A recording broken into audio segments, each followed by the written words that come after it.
Yes. Hi everyone, this is Didi. And I am Fred. And this is our 36-foot floating home sunshine. Join us as we go sailing.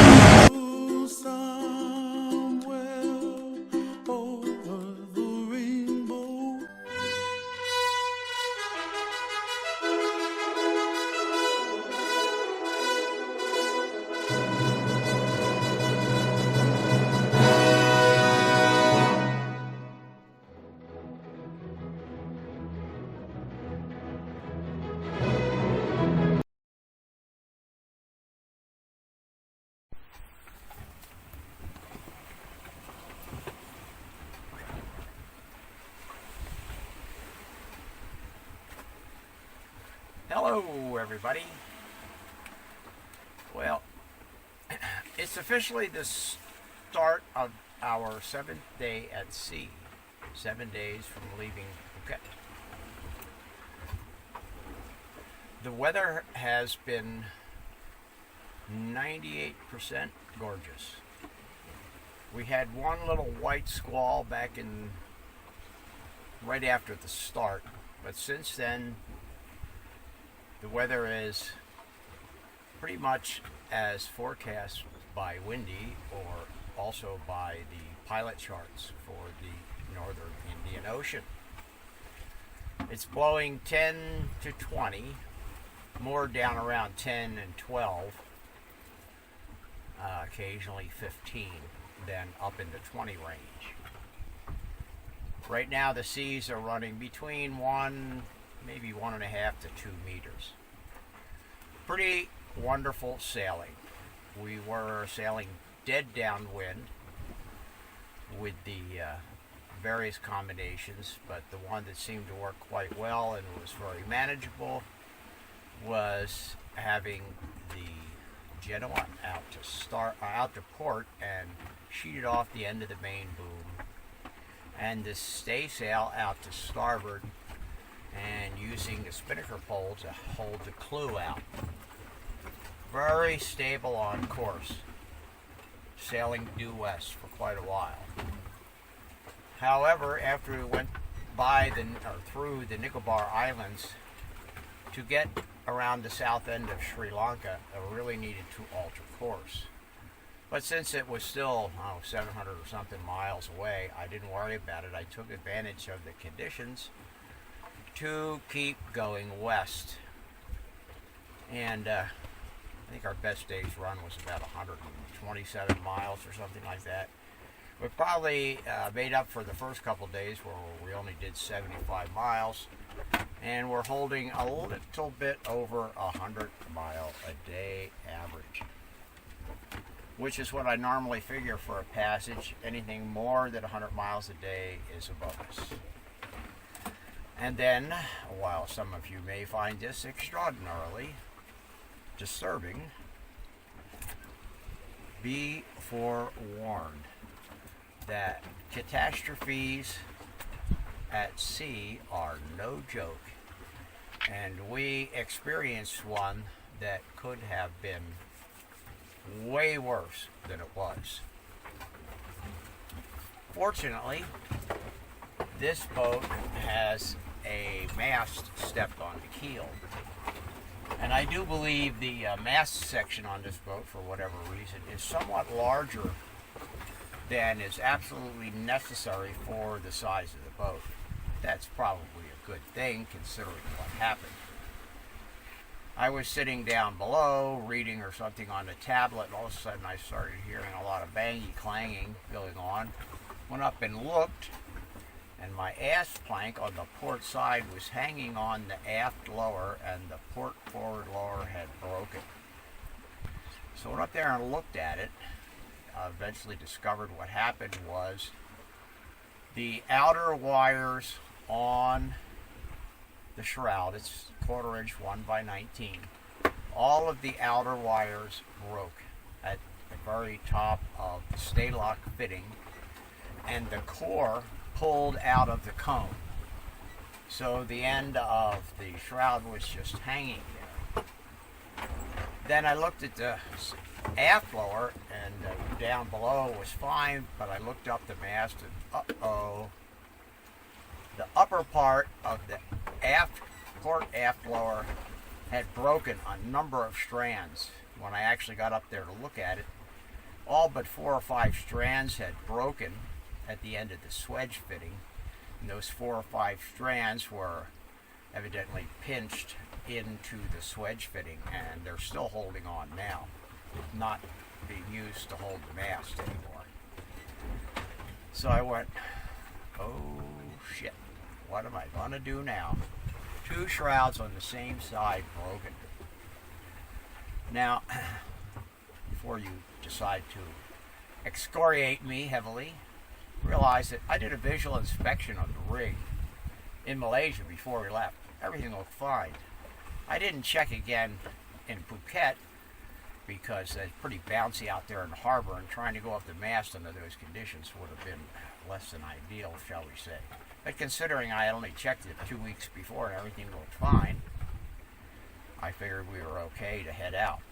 And we were. Didn't have any problems at first. I mean, this problem didn't surface until we left Saturday, so it happened Wednesday, 5 days later. Anyway, I knew that the forward lower shroud was a pretty easy fix. Fortunately, I have some extra forged bronze toggles. So I came, measured that length on the bottom of the wire, cut it off with a hacksaw, reattached the stay lock fitting, added the toggle at the bottom of the turnbuckle where it attaches to the chain plate, snugged it up, bingo bango, everything was fine. Not only is the exterior of the wire still good, I mean there's no ping or corrosion in the surface that I can see on the wire. The inside strands also were quite clean. There was a little superficial rust, but nothing real severe. And I thought, well, why the heck did that wire break? And the only thing I could come up with was one point way back when. I was actually using some kind of a cleaner on the stainless parts, and I think that cleaner attacked the wire. Well, back in 2014, the aft lower shroud broke the same way at the top of the stay lock fitting.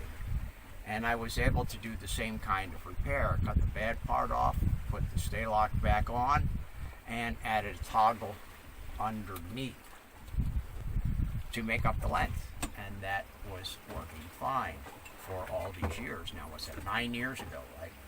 And I know. My standing rigging is over 10 years old and probably should be replaced. But, that ain't exactly a cheap thing to do. And, I was hoping it would hold together,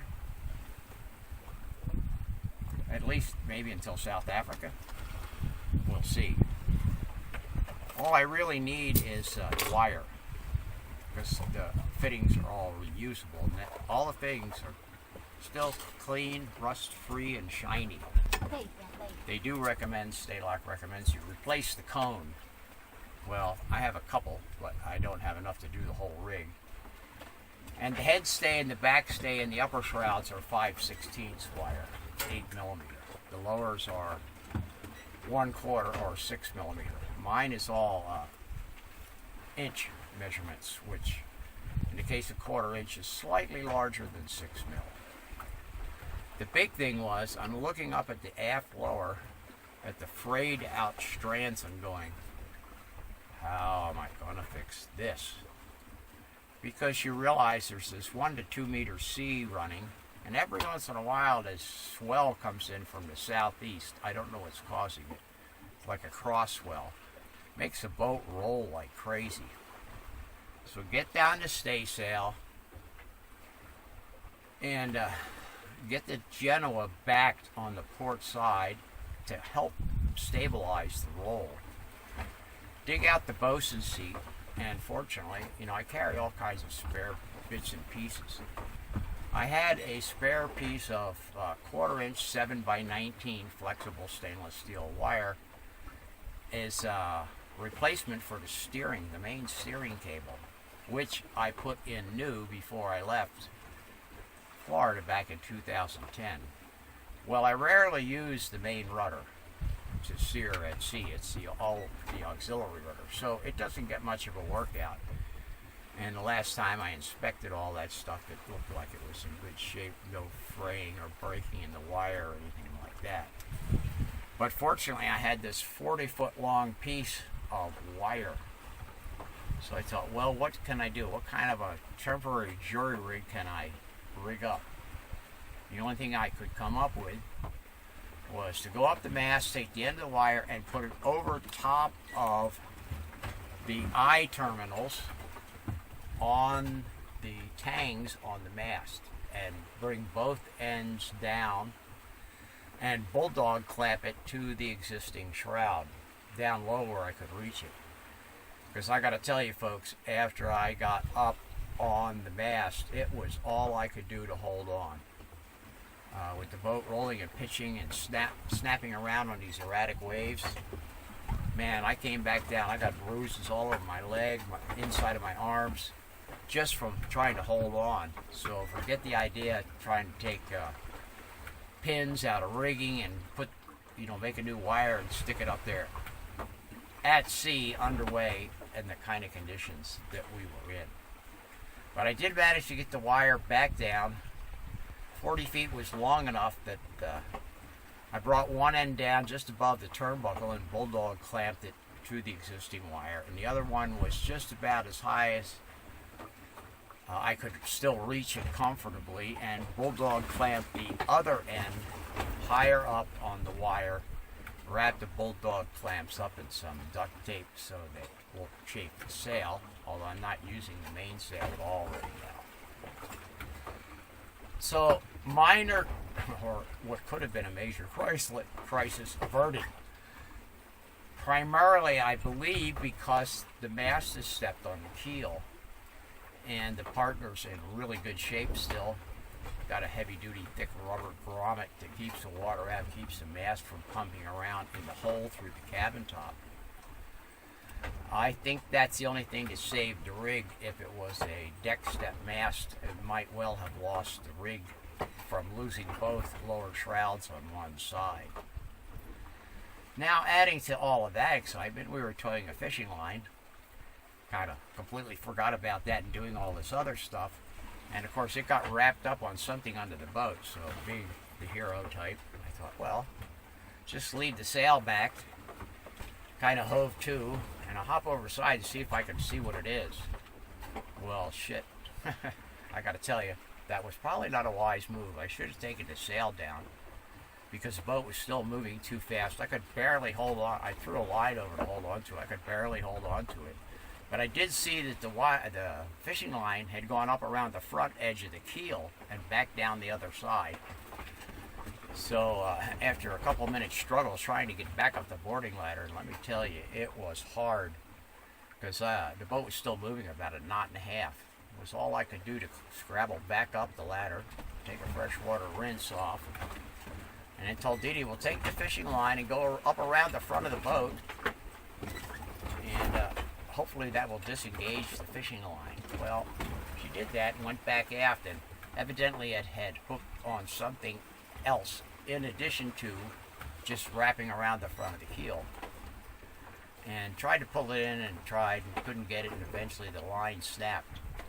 So presumably we're still trailing 80 or 90 meters of this heavy-duty monofilament fishing line with the lure on it. I don't know if anything's on it. And I'm just hoping it's not wrapped up in the prop, or also hoping we don't have to run the engine for any reason. Of course, I guess if it got calm enough to run the engine, I could probably dive on it again and check it. So, long story short, in addition to all that, we were heading to the Maldives. Thought about that for a while. Thought, well, that's that little island way up on the north end of the chain of islands of the Maldives. And basically, it's a little town on a little tiny island, and I don't think they're going to have anything there that I might need to effect repairs. So, change of plans. We're going to go to Cochin. It's on the west coast of India, down south.